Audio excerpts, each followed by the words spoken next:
12월 23일 목요일입니다. 오늘 새벽 우리에게 주시는 하나님의 말씀은 야고보서 3장 1절에서 12절까지의 말씀입니다. 내 형제들아, 너희는 선생된 우리가 더 큰 심판을 받을 줄 알고 선생이 많이 되지 말라. 우리가 다 실수가 많으니 만일 말에 실수가 없는 자라면 곧 온전한 사람이라 능히 온몸도 굴레 씌우리라. 우리가 말들의 입에 재갈 물리는 것은 우리에게 순종하게 하려고 그 온몸을 제어하는 것이라. 또 배를 보라. 그렇게 크고 광풍에 밀려가는 것들을 지극히 작은 키로써 사공의 뜻대로 운행하나니 이와 같이 혀도 작은 지체로되 큰 것을 자랑하도다. 보라, 얼마나 작은 불이 얼마나 많은 나무를 태우는가. 혀는 곧 불이요 불의의 세계라. 혀는 우리 지체 중에서 온몸을 더럽히고 삶의 수레바퀴를 불사르나니 그 사르는 것이 지옥불에서 나느니라. 여러 종류의 짐승과 새와 벌레와 바다의 생물은 다 사람이 길들일 수 있고 길들여 왔거니와 혀는 능히 길들일 사람이 없나니 쉬지 아니하는 악이요 죽이는 독이 가득한 것이라. 이것으로 우리가 주 아버지를 찬송하고 또 이것으로 하나님의 형상대로 지음을 받은 사람을 저주하나니 한 입에서 찬송과 저주가 나오는도다. 내 형제들아, 이것이 마땅하지 아니하니라. 샘이 한 구멍으로 어찌 단물과 쓴물을 내겠느냐. 내 형제들아, 어찌 무화과 나무가 감람 열매를 포도나무가 무화과를 맺겠느냐. 이와 같이 짠물이 단물을 내지 못하느니라. 아멘. 3장을 시작하고 있는 오늘 본문은 우리의 말, 즉 언어 생활에 대해 말씀하고 있습니다. 먼저 1절을 보시면 선생이 되지 말라고 권면합니다. 당시 유대인들은 랍비, 즉 선생이라는 존재를 존경하고 선망의 대상으로 삼았습니다. 랍비와 자신의 부모가 공경에 처했을 때 랍비를 먼저 구해야 한다고 생각할 정도였으니까요. 교회 안에서도 저마다 선생이 되려고 합니다. 서로 가르치려고 했던 것이죠. 그런데 왜 선생이 되지 말라고 한 걸까요? 왜냐하면 다른 사람의 영혼을 맡아 책임이 큰 선생은 더 많은 말을 하면서 실수가 있고 더욱 죄를 지을 수밖에 없기 때문입니다. 우리의 말에 대한 심판과 책임이 있다는 것입니다. 그리고 야고보는 이어서 2절에 그 대상을 더 넓혀 우리가 다 말에 실수가 있다고 말합니다. 만일 말에 실수가 없는 자라면 온전한 사람이라 부르는데 여기서 온전하다는 말은 적당히 괜찮은 사람, 우리가 보기에 착한 사람을 말하는 것이 아닙니다. 온전한 것은 완벽함을 뜻하는데 말에 실수가 없는 사람은 하나님의 온전하심과 같이 완벽한 사람을 의미합니다. 우리는 흔히 말실수를 별것 아니라고 쉽게 생각하는 경향이 있습니다. 하지만 이것은 우리의 내면의 문제를 그대로 드러냅니다. 말은 우리 마음 깊은 곳을 드러내기 때문이겠죠. 마음에 있는 더러운 것들을 쏟아내는 도구가 바로 우리의 말인 것입니다. 말에는 반드시 책임이 따르고 심판이 있다는 것은 이것과 연관이 됩니다. 말에는 죄가 드러나기 때문에 하나님께서 그에 대해 심판하십니다. 입술에 실수가 없다면 그것은 마음에 전혀 더러움이 존재하지 않는 것입니다. 그럼 우리 가운데 이렇게 완벽하고 거룩한 사람이 누가 있을까요? 혀를 제어할 수 있다면 온 몸도 굴레에 씌우리라 말씀합니다. 말을 통제할 수 있다면 온몸을 통제할 수 있기 때문입니다. 이제 3절부터 야고보는 그 말의 영향력이 얼마나 큰지에 대해 말해주고 있습니다. 우리는 지극히 작은 것이라 여길 수 있지만 이 작은 지체가 엄청난 영향력이 있음을 말해줍니다. 3절에 보시면 말들의 입에 물리는 재갈이 나오는데 이 말 한 마리가 2톤의 무게를 끌 수 있다고 합니다. 그런 말을 사람이 원하는 방향으로 움직이게 하는 힘이 아주 작은 이 재갈에 있는 것입니다. 4절에는 배의 지극히 작은 키가 언급되는데 그 작은 키가 거대한 배를 움직입니다. 이 비유를 통해서 하고 싶은 말을 5절에서 이렇게 말씀합니다. 이와 같이 혀도 작은 지체로 내 큰 것을 자랑하도다. 혀는 지극히 작은 지체이지만 그 능력은 엄청납니다. 또 보라, 얼마나 작은 불이 얼마나 많은 나무를 태우는가. 실제로 작은 담뱃불 하나가 산 전체를 태웠다라는 뉴스를 종종 마주할 수 있습니다.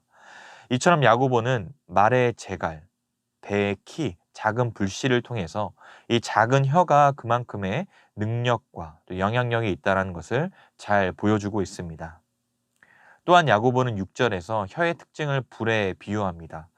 불의의 세계라는 말은 악한 것들의 총집합제를 의미하는 것인데, 이 삶의 수레바퀴를 불살한다는 것 또한 인생의 흐름, 역사를 무너뜨린다는 뜻입니다.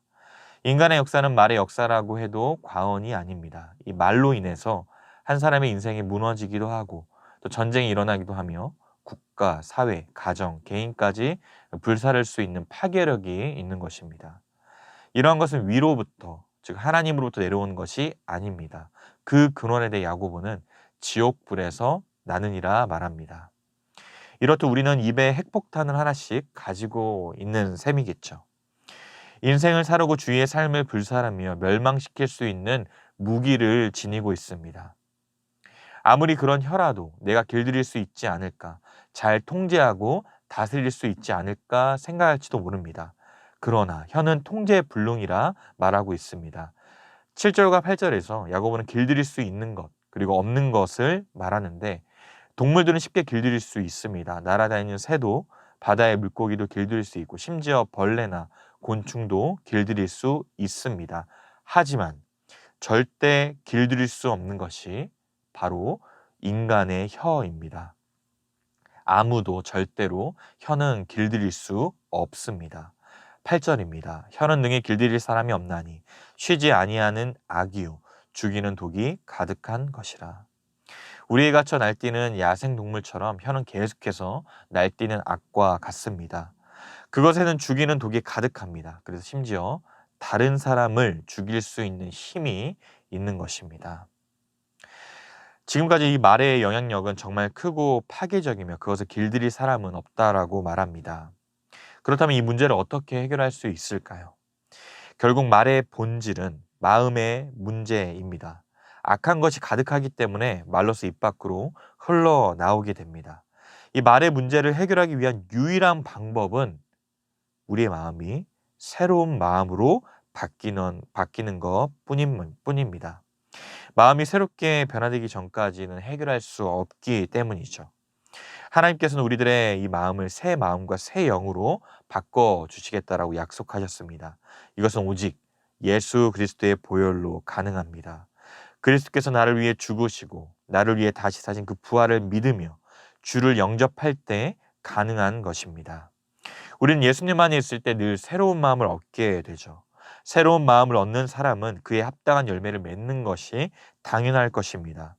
이 세상에 태어나 존재하는 모든 사람은 하나님의 영광을 위해 하나님의 형상대로 창조된 사람입니다. 그런데 오늘 9절에 보시면 한 입으로 하나님을 찬송하고 또다시 하나님의 형상으로 지음받은 사람을 저주하는 것은 맞지 않는 것입니다. 우리는 하나님을 저주하거나 모욕하지 않습니다. 그러나 우리의 형제나 자매, 또 가족들, 세상 사람들에 대한 저주와 비방, 불평은 너무나 쉽게 나옵니다. 이것이 마땅치 않다라고 얘기하는 것이죠. 한 입에서 찬송과 저주가 나옵니다. 하나님은 사람에게 하는 것이 하나님께 하는 것 같다라고 보십니다. 우리가 서로 사랑하지 않고 미워하고 악한 말과 비방과 저주를 하고 있다면 그것은 예수 그리스도를 사랑하지 않는다라는 증거일 것입니다. 본질은 본질에 맞는 결과를 내야 합니다. 우리 11절과 오늘 12절 우리 마지막 말씀을 우리 2절 말씀 함께 읽겠습니다. 시작. 샘이 한 구멍으로 어찌 단물과 쓴물을 내겠느냐. 내 형제들아 어찌 무화과나무가 감람 열매를 포도나무가 무화과를 맺겠느냐. 이와 같이 짠물이 단물을 내지 못하느니라. 아멘. 샘은 그 본질에 맞게 물을 내야 하고 나무도 마찬가지입니다. 참된 믿음을 소유했다면 그에 합당한 결과를 내는 것이 당연하지 않냐고 묻고 있는 것입니다. 우리의 믿음은 말을 통해 얼마나 입증이 되고 있을까요? 언어 생활에서 어떻게 드러나야 할까요? 다른 사람을 비방하고 저주하며 욕하는 것은 성도들과 어울리지 않습니다. 그래서 우리의 본질과 거리가 멉니다. 그럼에도 우리에게 여전히 이러한 실수들이 많은 것은 사실이죠. 영향력이 많고 파괴력을 지닌 죄를 가지고 살아갑니다. 그러나 모든 죄는 예수님께서 십자가에서 전부 치러주셨습니다. 야고보서 2장 12절에서 말씀한 대로 너희는 자유의 율법대로 심판받을 자처럼 말도 하고 행하기도 해야 할 것입니다. 우리는 이제 말에 대한 하나님이 원하시는 대로 살 수 있는 자가 되었습니다. 에베소서 4장에서 그래서 너희 유혹의 육심을 따라 썩어져가는 구습을 따른 옛사람을 벗어버리고 오직 너희의 심령이 새롭게 되어 하나님을 따라 의와 진리의 거룩함으로 지으심을 받은 새 사람을 입으라 말씀합니다. 또 로마서 6장에서도 너희 지체를 의의 무기로 하나님께 드리라 권면하고 있습니다. 우리는 하나님의 의의 무기가 되어야 할 것입니다. 우리의 말과 언어 생활이 하나님 앞에서 참된 믿음의 증거로 드러나게 되기를 간절히 바랍니다. 사랑하는 성도 여러분, 어쩌면 이 우리들의 말과 언어 생활이 현재 내 믿음의 실체를 보여주는 것일지도 모릅니다. 혀는 우리의 마음을 표현해주는 창구 역할을 하기 때문이죠. 그러나 오늘 야고보의 고백처럼 혀는 능히 길들일 수 없기에 은혜가 필요합니다. 우리가 다 실수가 많다고 인정해야 합니다. 그리고 나서 그 실수 속에서 예수님을 온전히 붙들어야 할 것입니다. 내 인생의 가장 큰 실수, 내 인생의 죽음과 멸망을 가져올 수밖에 없었던 그 모든 것들을 예수님은 그 십자가에서 다 이루셨습니다. 이것이 바로 실수했음에도 구원이 이루어지는 이유입니다. 예수님의 나의 실수를 대신 짊어지심을 통하여 새로운 길과 또 유익을 허락해 주십니다. 그러므로 하나님께서 창조하신 그 입술을 통하여서 원망과 저주가 아닌 축복과 격려의 말이 넘쳐나야 할 것입니다. 우리의 모든 언어 생활이 참된 믿음을 드러낼 수 있기를 바랍니다. 또한 따뜻한 말 한마디를 통하여 몸과 마음이 아픈 자들, 또 힘들어한 자들을 위로하며 절망 속에 고통당한 자들에게 생명을 주는 말을 전할 수 있기를 바랍니다. 그리하여 온전한 성도, 온전한 우리들의 신앙생활을 기쁨으로 살아내는 은혜가 우리 모든 성도님들의 삶에 있기를 주님의 이름으로 축복합니다. 기도하겠습니다. 하나님 아버지, 은혜와 사랑을 감사드립니다. 우리가 다 실수가 많겠지만 날마다 마음을 새롭게 하여 의와 진리의 거룩함으로 지으심을 받은 자처럼 말로써 참된 믿음을 증거할 수 있는 은혜를 허락하여 주시옵소서. 하나님께서 창조하신 입술로 악한 말과 비방과 저주가 아닌 따뜻한 말과 축복과 격려를 전할 수 있게 하시고 불평과 원망보다 언제나 감사와 찬양이 흘러 넘치게 하여 주시옵소서. 주어진 오늘 하루의 삶도 말의 실수를 줄이고 생명을 살리는 온전한 삶 살게 하여 주시옵소서. 감사드리며 살아계신 예수 그리스도의 이름으로 기도드리옵나이다. 아멘. 개인적으로 기도하실 때 오늘 주신 말씀을 붙들고 기도하시고 주간 기도용을 따라서 훈련과 교육을 위해 기도하겠습니다. 훈련을 통해 예수님 닮은 온전한 제자가 되게 하옵소서.